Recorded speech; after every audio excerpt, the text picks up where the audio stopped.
Money. It affects our everyday life. But how do we make more of it? Manage it. And make sure we make the most of our money. Welcome to Money Mindful, a podcast to teach and support you as you learn to manage your money. Hello, everyone, and welcome to another episode of the Money Mindful podcast. I am your host, Megan Jean Smith. I'm a money mindset and life coach for women. I help women entrepreneurs and aspiring entrepreneurs to change their money mindset so they can create the money and life that they want. So today I am super pumped because I have Shira Gill on the show with us. And Shira, if you've been a long-time listener of the show, you know that Shira has actually been on the Money Mindful podcast before. It was way back in episode 55. And her episode was actually one of my most popular episodes. So you guys all love Shira. So I have her on today to share some really special stuff that she's doing in her world. But if you're new to the podcast and you don't know the goodness that is Shira Gill, I'm just going to introduce her before I bring her on just to give you an idea of who she is. So Shira's mission is to inspire people to clear physical and mental clutter so they can reduce their environmental footprint. Man, how good is that? To create space for what they truly care about and live lives more aligned with their core values. And over the past decade, she has helped thousands of clients all over the globe and developed a process and toolkit that applies to everyone, regardless of their budget, space, or lifestyle. And she kind of knows her stuff, guys, and she's been around. She's been featured in Goop, Parents, Real Simple, Domino, Sunset, House, Beautiful, the New York Times, and she has a book coming out called Minimalista, and that's why I've got her on the show today, because it's rolling out across the globe over the next month, and I want her to tell us all about it because I love what Shira does. It complements what I teach on the podcast so much. So I'm absolutely thrilled. Shira, welcome. Thank you so much. Thank you for that very lovely intro. I'm so happy to be back. You're welcome. Listen, I love what you do. And so much of money mindset stuff is all about decluttering our mind, our thoughts, all the things. And you do both. Like, you do the decluttering of the mind business and you do the decluttering of our home. So you're kind of a superwoman, and I need all my listeners to know about you because I know that what you do will help them too. So before we kind of launch into it, I wanted to talk about, so you define minimalism as not the lack or absence of something, but rather it's about having the perfect amount. So I was thinking, if we start, can you tell us a little bit about that? Because I think that will help my listeners kind of get an introduction to you and what this is all about, what you're all about. Yeah, absolutely. So minimalism gets a bad rap. I think people, when they hear the word minimalism, they kind of conjure up this stark white room or like a capsule wardrobe with 4 shirts. And so people really think about, scarcity and these rigid rules, and it does not sound like a lot of fun. My version of minimalism is really just about being intentional. And I know that's so much of what your work is about with money, is just being intentional. And so I think minimalism is not about having like this certain specific number of things. It's really about defining who you are, what you care about, what the results are in your life that you're going after, and then making sure that everything you surround yourself with is really elevating and supporting that vision and adding value. And so, I've worked with so many people now, and that number, that quantity of stuff varies vastly from client to client. But my goal, with my book, my programs, everything I do is really just about helping people to get laser focused on what do you want and what's in the way of it? And let's strip away all the clutter that's in the way, both mentally and actually the physical stuff that you own, the clothes that you wear. Everything should have a purpose and feel good. So I think of it as a really fun process, and it's about adding to your life, enhancing your life, and not about taking away. Yeah, I love that. And what I love about your book, which this is what I want everybody to have, is that as the reader of the book, you coach. You coach the reader.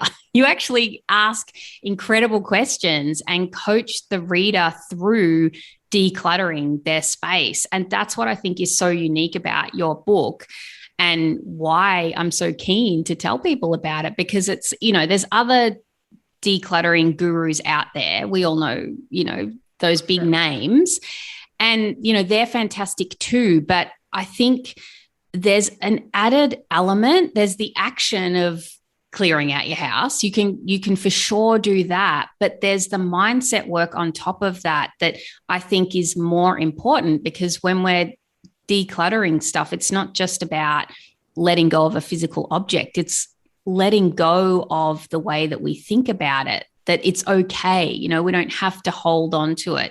But listen, I'm getting away from myself here, because what I'd really love, can we talk about there's a 5-step process that you've got in the book. You talked about clarify, edit, organize, elevate, and maintain. And I think I want to know more about this. And I think this would be great to talk about.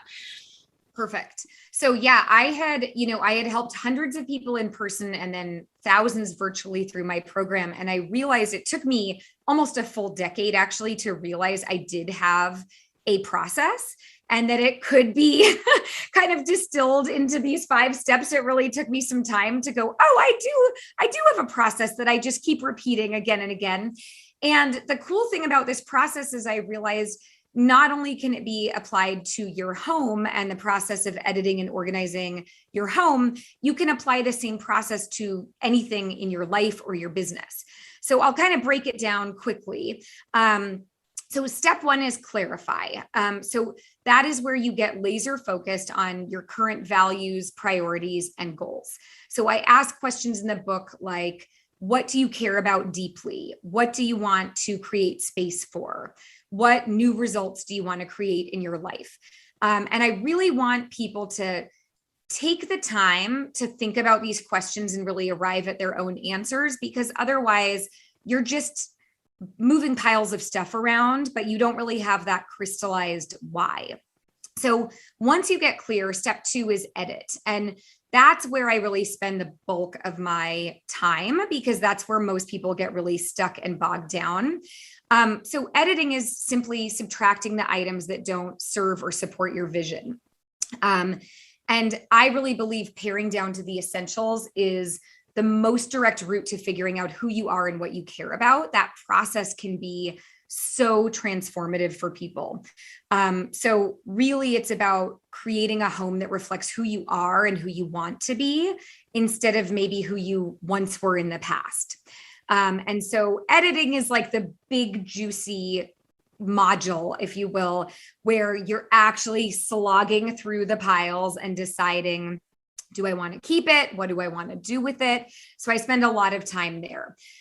Once you've taken the time to edit and strip away all of that clutter, all of the things that don't belong or make sense, then step 3 is organize.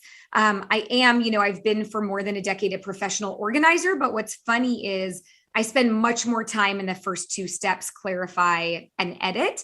And then once you've done those things, I find the organizing really falls into place. So once you've slogged through the piles and you're really clear, here are the things I want, organizing is really as simple as setting up intuitive systems that simplify your space in your life. So sometimes that's literally just taking piles and dumping them into a basket and calling it a system. I try to make my systems as simple as possible so a 5-year-old could use them.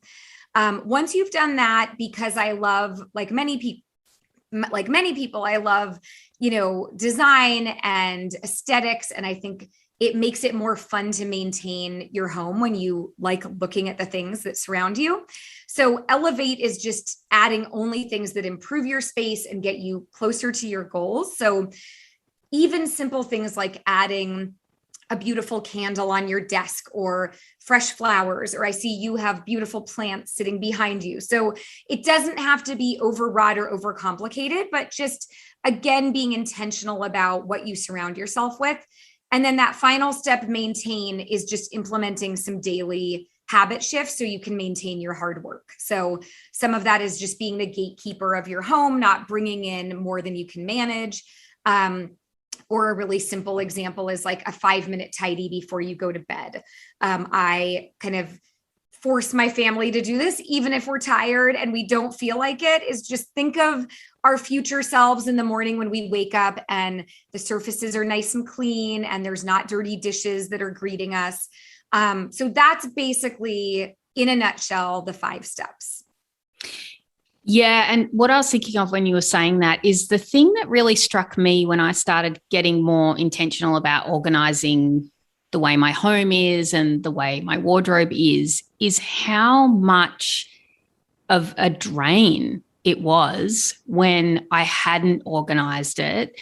And I wasn't actually aware of that until I did it. And I want to give an example because I think this would be something that a lot of people relate to. I am the kind of person who is totally fine with wearing my partner's old band t-shirts to bed. Like, I'm like, yeah, that's fine. I don't need to have, I also have a beautiful silk pair of pajamas. Thank you very much. But I'm totally fine with just chucking on an old band t-shirt. However, when I started going through my wardrobe, I had this old pair of tracksuit pants that I used to wear and my partner's old band t-shirt. But I realized when I saw myself wearing that in the mirror, I didn't like what it looked like. But I just wore it because it's like, it's fine. It's no big deal. Environmental footprint. I don't like buying unnecessary things. But I just thought, you know what? I don't want to be somebody who wears an old tracksuit anymore. And I bought a new tracksuit because I am definitely want to be someone who wears tracksuits at home. I'm completely down with that. But I couldn't believe what a difference it made. Like just a really simple thing like that, just walking past and getting a glimpse of myself in a nice tracksuit as opposed to an old one that I've had for years. And it just freed up some attention. And that was just one little thing. And what I want the listener today to take on board is if you can create that amount of free space in your mind from just one simple thing, imagine if you did that with your whole house. Like it's kind of almost unimaginable before you start, like how much mental space we can create when we clear the physical space. Do you reckon? What do you think about that? Oh, yeah, I love that. And I love that example. I did the same thing with my pajamas. I realized, I had all of these kind of old, ratty, mediocre pajamas. And I just realized like I would rather have 1 or 2 amazing pairs that fit and made me feel good. And I liked the fabrics and they felt good against my skin. And so I donated all of my pajamas and I bought 1 pair that I loved and then, bought another pair. So I have 2 and, I do the laundry, but it's all that I need. And I love them both. And so my mantra has kind of become fewer, better things across the board. And I 100% agree that it's that mental energy, like when that everything in your home serves a purpose, that all of the clothes in your wardrobe fit your body, feel good, you like the colors and the textures and the style, it takes out so much mental energy, so much decision fatigue, so much wading through the piles. So it's really like wanting that freedom for other people that prompted me to start my business in the first place, was kind of tapping into like, I figured out something and I want to share it with all the women I can, because I'm seeing like having so much less stuff to manage has leveled up every aspect of my life. It's not just my wardrobe or just, the mugs in my kitchen. It's not having that kind of anguish on a day-to-day basis. Yeah. And I mean, I'm going back to clothes here. I actually wanted to focus on something completely different, but that's all right. We'll get there. The thing about clothes too that I find really interesting is for me, they represent different periods of my life. Some of my clothes, like there were things that I wore at different times, which I absolutely loved, but they're not me anymore. They're not what I wear anymore. And even though they might be a really expensive, beautiful silk dress, or it's like, I don't wear that now. That's not me. I'm a different person than I was back then. Like big undies. There are no small undies now in my in my underwear drawer. Listen, I'm in my 40s. I look at small undies now and I'm like, what the actual F? There is no way I am putting that on my body. Big undies all the way. This is who I am now. I love it. I love it. Into my head. But it's so good. But it's like, yes, that was who I was at one stage. And that might have been 6 months ago or 6 years ago. But I'm not that person anymore. And I don't have to keep wearing those same clothes because it's almost like we're representing ourselves as someone that we're not anymore. Yeah. Yeah. Yeah. And the fun thing is that we get to reinvent ourselves whenever we want and kind of start over and make new decisions, and that our identity doesn't come from just the things we own. Like I know so many people who are so attached to their band t-shirts, from school. And it feels like if I give this up, I'm giving up this whole part of my life. But your life doesn't live in a piece of fabric, it's bigger than that. And so I think being able to separate from that is so freeing and liberating. 100%. All right. So I want to direct our conversation in a moment to how we can apply this 5-step process to our home offices. But before we do, I just want to ask, what are some common obstacles that people face when we're trying to organize our home? Like, what are some questions we can ask ourselves also to help find solutions for those common problems, obstacles? Yeah. So some of the I see a few like big obstacles. One is just, I don't have the time. This is too big. It's too much. Why even start? I'm never going to get there. And for that reason, I really broke my book into these, like I call them 15-minute wins. So I really I'm a working mom. I work full time. I have 2 kids, a husband, a barking puppy. So I totally get that most people cannot take off weeks from their life to edit and organize and style their homes, but everyone can find 15 minutes. So I think one big thing is just, I don't have the time. So why even start? And I really do want to empower people. I see it again and again when I kind of encourage somebody, let's just do a drawer or let's just do one shelf, that there is this adrenaline rush and this feeling of accomplishment and feeling of, well, I did do something and it does feel better and I am making progress. So that's one big one, is just, it's all too much and not even starting. Another one is, I think there is a big misconception, thanks to very good marketing, that products are going to solve all of our problems. So that running out to the Container Store and buying all of the bins and baskets and newfangled things is going to help us get organized, when in fact, elevating is the 4th step in my process. So before I let anyone buy anything, it's really, let's get clear about what we want. Let's strip away the clutter. Let's set things up in intuitive ways. And then if we want, we can go buy some cute bins and baskets. But what I do see again and again is people whose homes are now just brimming with bins and baskets, but they're still not organized. And then I would say another big one is just asking the wrong questions. And so I think often people really focus on sunken cost or gifts and guilt, and they just get stuck feeling like they can't really let go of anything because everything has a value or everything could be useful maybe one day. And so for that, I really just encourage people to start asking themselves better questions when they're contemplating what to keep and what to let go of. So a few of my favorites are, does this item support my current values and priorities? So that really just gets you right into the present and makes it hard to hang on to something that just makes zero sense for your life. I like asking, could this item be more useful or helpful for another person?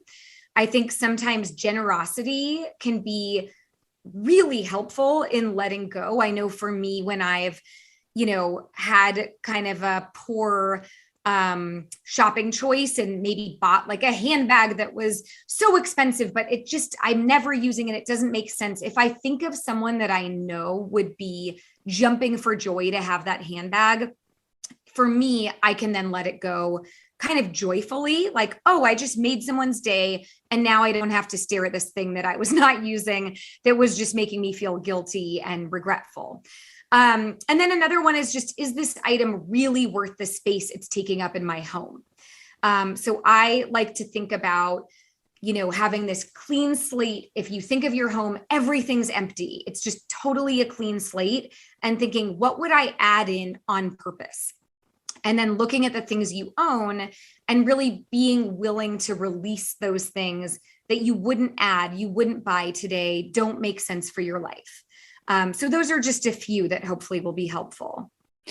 Yeah, I love that second point that you made. And that relates so much to money thinking, Shira, like how you can get in this scarcity mindset where we're scared to let things go because we think we can't recreate it again, or we're sort of hanging on to old stuff. But the funny thing is that I've found every single time without fail, when I let go of things, it just makes room for the new to come in. It's unbelievable how that works. And it's the same with money. It's almost like that generosity part too. I love that you mentioned that really coming from that place of abundance. And that's where I think we touched on this in our last episode we did together, where we talked about the abundance of having less, that's connected to generosity, of letting it go, passing it on, and creating space for the new. And I think that that's an area that a lot of people are unconscious of, that we hold on to things because we're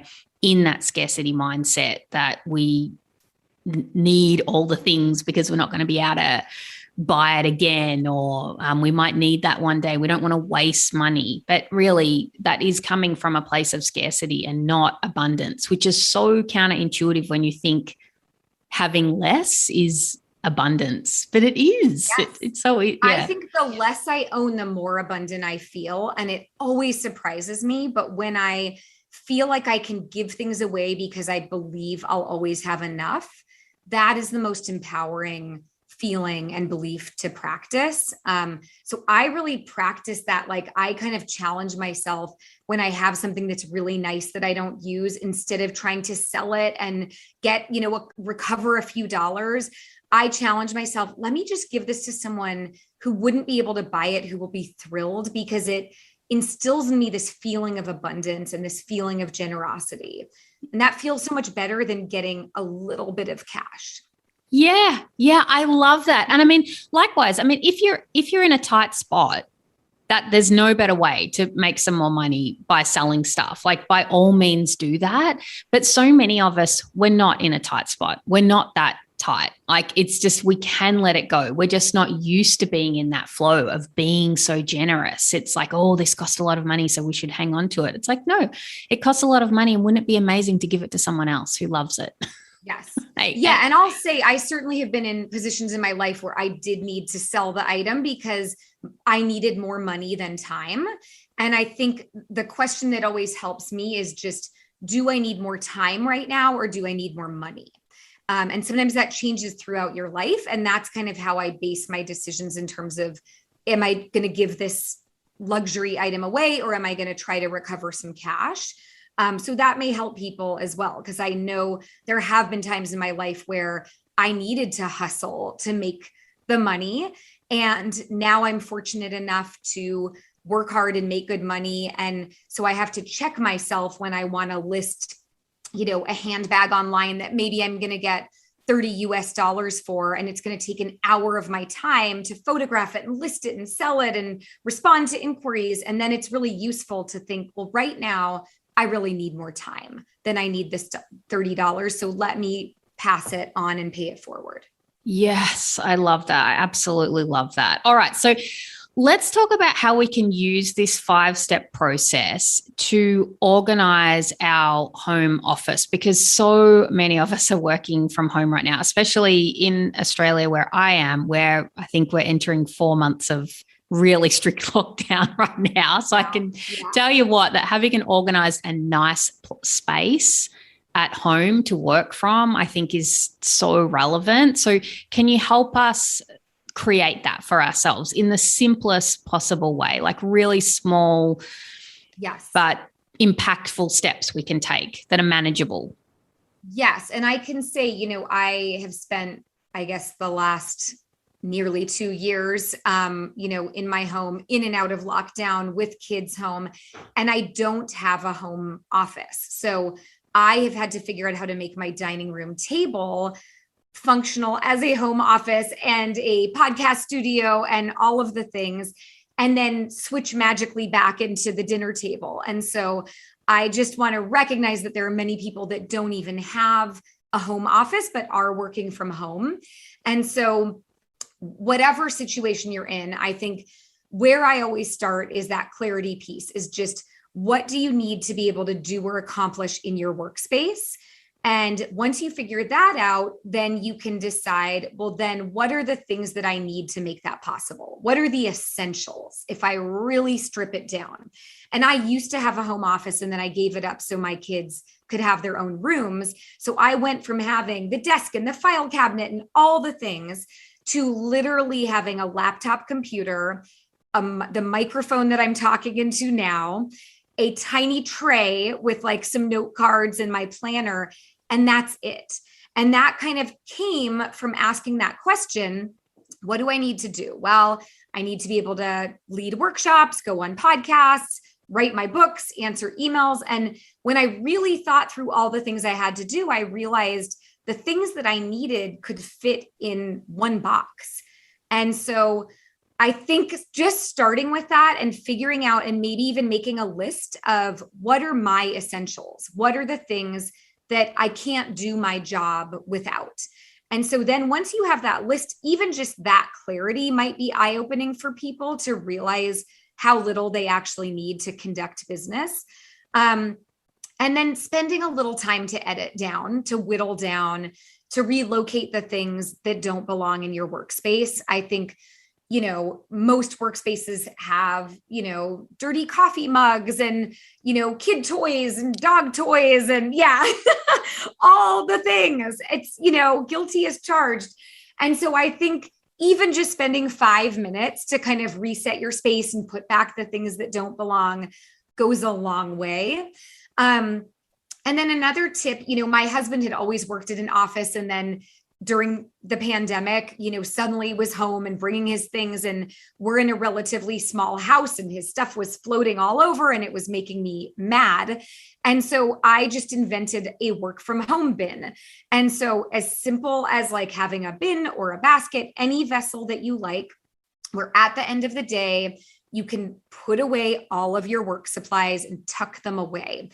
Even if you have an office, having a place where everything can kind of be shut down and stowed, I think mentally makes such a massive difference. So I have like one little shelf where I stow, my laptop and all of my electronic gear and my note cards that I've used in my planner, so that then at the end of the day, when I sit down to dinner, I don't feel like I'm still drowning in work. It's like we've moved on to the dinner family portion of the day. So thinking through basically, what do I need? What are the essentials? Where can I put them at the end of the day? And making it as simple as possible. The less stuff that you have, the less stuff you have to manage. So I'm always in favor of just whittle down to the bare bones essentials, and then make one easy place to stow the things that you do use. Okay, you're kind of blowing my mind with your organizational genius. I can't believe that you do this from the kitchen table. And listen, if this is your first introduction to Shira, and after this podcast, you go and check her out, you look at her Instagram and you look at her website and you see her beautiful book, your mind is going to be blown when you hear that she creates this whole business from her dining room table. Like, just unbelievable, it's Shira. Not so glamorous. But it is, I have to say, it was very liberating to realize, because I thought when I had to give up my office, like, it's all over. And really realizing that everything that I need to run this business can fit in a tiny little bin in my cabinet was like, how cool is that? That I could do it from anywhere. I could pack it up and work from somewhere else in the world. Just another example, I guess, of minimalism leading to this tremendous freedom. Yeah, I love that. I've done this actually for my partner who plays the guitar. Every night he plays the guitar at the kitchen table. And every morning I would wake up to picks and his music book, everything all over the table still. And so finally I created a little shelf that is near our dining room table that it's like, I don't care how messy that shelf is, but when you've finished playing your guitar, put your music books and your picks and I don't even know what it's called, but whatever you use to tune the guitar, all that stuff, put it away in this little cube. So actually I'm relating to what you're saying, but I think I need to just widen back a bit with my thinking to imagine that I could do that with my whole office. I'm not there yet, but I feel inspired, Shira. I feel like there's hope for me yet. To be clear, I'm not saying that you or anybody else has to whittle down to a single box or tray if you don't want to. If you have an office, like, spread out, enjoy the space. I'm just saying it does feel incredible to kind of realize how little you actually do need to run a business or show up in your career. Typically for most people, they're just shocked at how little it actually is that they do need to own. All right, we're going to do a little bit of, okay, we're going to put this to the test now. So what about papers, filing stuff, all those little letters we get and the things that you need to take care of that you do have to hang on to? How do we manage those? Yeah. So, well, I basically classify all paper into 5 different buckets. So number 1 is action items. So anything that requires your attention, from the mail that comes in, bills, invitations. And so my number 1 paper tip is just, and this sounds so simple, but you'd be shocked at how few people have this set up, is one place for anything that you have to attend to. So I call it like an action box or an inbox. And so I have a big open basket that kind of sits in my entry. Everyone in the family knows anything that needs my attention just gets tossed in that basket. I review it once a week on Sunday. I neglect it all week long. So it's very little maintenance, but I know any piece of paper that I need to deal with is in this one place. So just setting that up is such a game changer, because most people have paper floating all over their house, on their dining room table, on the kitchen counter, in the mailbox, by the bedside table. And so my number 1 thing, if you do nothing else, take all of the random floating pieces of paper and put them in one vessel. So that's number 1. Then from there, when you have this pile of papers that need to be reviewed, these are the things that can happen with them. Number 1, they can be filed. If you've dealt with them, it's done, but you do need to keep it, file it. I like to have the most simple filing system imaginable. So I do big, broad categories. I just have a little file box, and I think it literally has like maybe 10 categories. So because I think, who likes filing? Like, most people do not enjoy filing paper. And I think we can get into trouble when we try to over organize and alphabetize and color code. And then there's too many barriers to entry. So my filing system literally says business, home, car, kids. Like, I make it so I can just plop in, and I just plop in the most recent thing in the front. That's it. So that's my entire filing system. And then archiving is the other system. So basically, I distinguish Filing is anything you might need to reference. Archiving is it's done, it's been processed. You're probably never going to need to look at it again, but you do want to keep it, whether it's tax statements or financials from your house, or even sentimental items. So having one place in my house that's down in our basement, I have like a few weatherproof bins where I put those things. So they're out of my living space, out of the way, but they're safe. And then the last thing is, if you go through the papers and you realize I just don't need this, it either can be recycled, or if it's sensitive information, it can be shredded. So those are the 5 things, basically. Action, I've got to deal with it. Filing, I might need to reference it. Archiving, I will seldom need to reference it. And then it's done, shred or recycle. That's it. And it's pretty basic. And so when I have clients who feel completely overwhelmed by paper clutter, I literally just gather it all up into one giant mountain. And then we just do what they can handle in terms of processing it. And sometimes that's 15 minutes at a time. Let's just sit here, deal with what we can deal with, set a timer, file some things, shred some things, call it a day. But that's my system. And I can tell you it works, and it's very simple. And I think it works because it is so simple. It's just have one place for the things and then take time to process it. If you can, once a week, that's a good low bar, I think.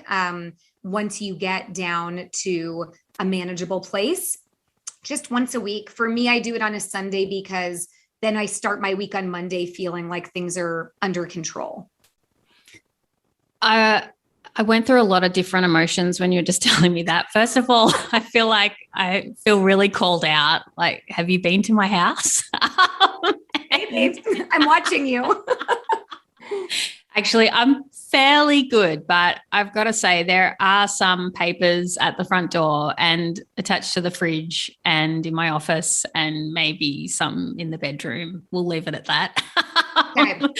But I'm also very relieved to hear that you have tubs stored away of stuff, because that's always the thing that I think has been a conundrum for me, that there's certain ugly things that we just need to hold on to. Like, you know, I have leases for my homes and paper, you know, just all sorts of just paperwork that you have to put somewhere, but what do we do with it? But I feel very relieved to know that, yes, the goddess of organization, Shira Gill, also has those things in her life. Yes. In her basement, because sometimes I think of you as this mythical creature who is able to just organize her life.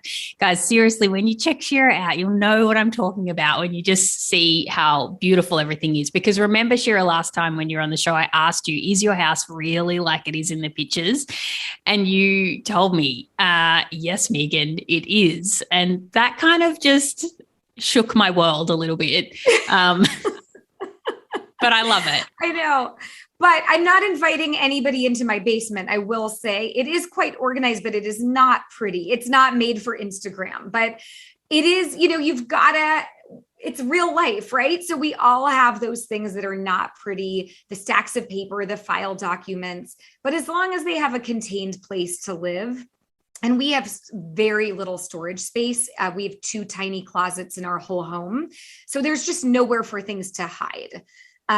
Aside from this little postage size basement that has my ugly stack of bins. They do exist though. All right. Well, listen, to wrap this up, normally I ask my guests a question about how they handle money, but we've talked about this before on the show. So I thought it would be really great to tell us a little bit, give us a little bit more of a spiel on your book that's coming out, because I want everyone to know about that. But also, Shira, I know that you've got a second book coming out, because you've talked about that in your email that I get. So what's that? What's that book? And I mean, your first book's not even out, and you're already working on a second one. So just tell us everything. Let's finish up with just all the news on books and Shira Gill.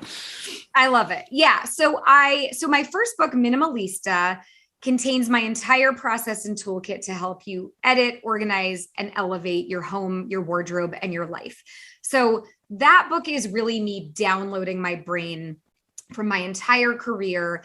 And really, I put everything in this book. I really wanted it to be a comprehensive guide for people, where it even hits on things like what to keep when somebody dies, because that's something I've been through, how to deal with kid clutter, how to set up a functional entryway, how to set up a capsule wardrobe. So I really just touched on all of the things. And then when I was done writing the book, I had another idea.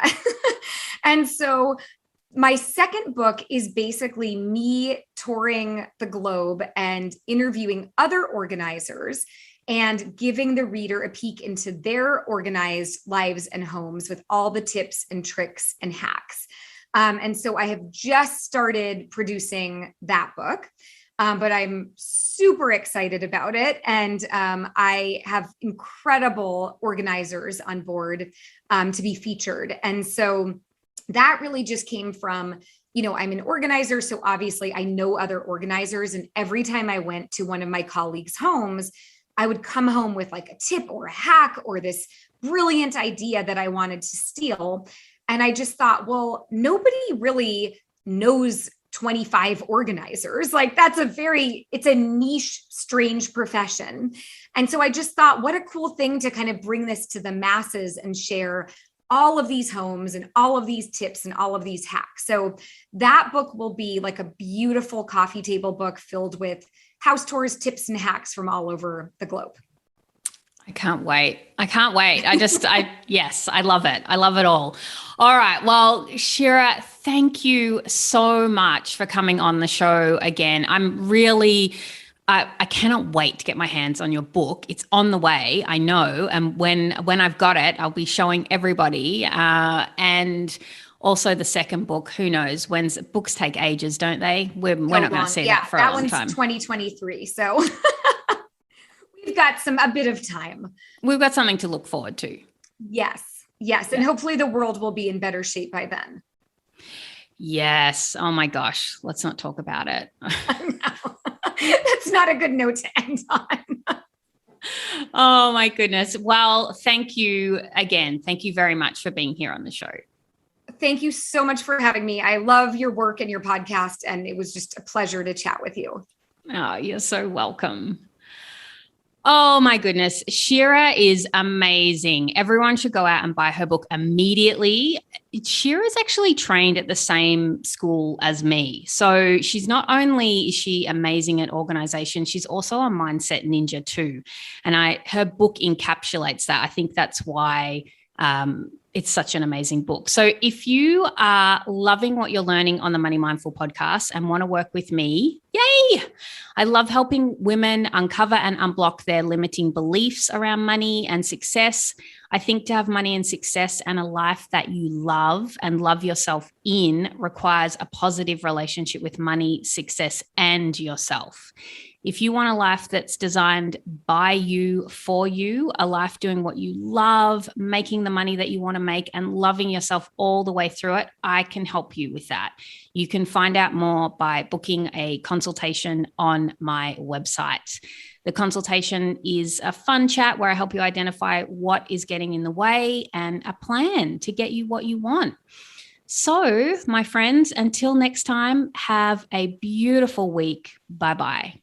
Thanks for listening to the Money Mindful podcast. For more info, visit moneymindful.com.au. For future episodes, be sure to subscribe. And remember, the information in this podcast is of a general nature only and does not take into account your personal circumstances or goals. Please seek professional advice for your own financial needs. Remember to have fun along the way.